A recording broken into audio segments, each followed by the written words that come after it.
बिस्मिल्लाहिर्रहमानिर्रहीम, अस्सलाम वालेकुम। मेरा नाम डॉक्टर अहमद एजाज़ है और मैं सिमिलिया क्लिनिक से अब्बोत्ताबाद पाकिस्तान से आपसे मुखातब हूँ।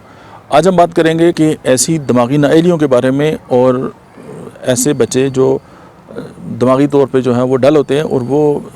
अपना जो स्कूल का काम है वो भी करते हैं, उसको याद भी करते हैं, लेकिन जो है वो उनको खौफ होता है, यानी इम्तिहान का जो है वो खौफ होता है और वो जो है वो उस पर काबू नहीं पा सकते और उनको सारा कुछ अगर आता भी है तो वहाँ जाके जो है वो बिल्कुल ज़ीरो हो जाते हैं और अक्सर उनके मार्क्स भी कम आते हैं और वो अच्छी प्रेजेंटेशन भी जो है वो नहीं कर सकते। तो होम्योपैथी की जो मेडिसिन है एसाफोएटिडा, ये हैंग से बनती है और एसाफोएटिडा जो है वो उसका असाबी निज़ाम पे बहुत बड़ा अमल दखल है और ये बड़े स्पोर्टिव किस्म की जो है वो मेडिसिन है, इसलिए खानों में जो है वो हैंग भी डालते हैं। अब हम समझते हैं कि पता नहीं इसका क्या काम है, लेकिन वो असाबी निज़ाम को जो है वो बहुत बेहतर करती है और होम्योपैथिकली जब इस्तेमाल करेंगे तो वो सोने पे सुहागा है। Thank you.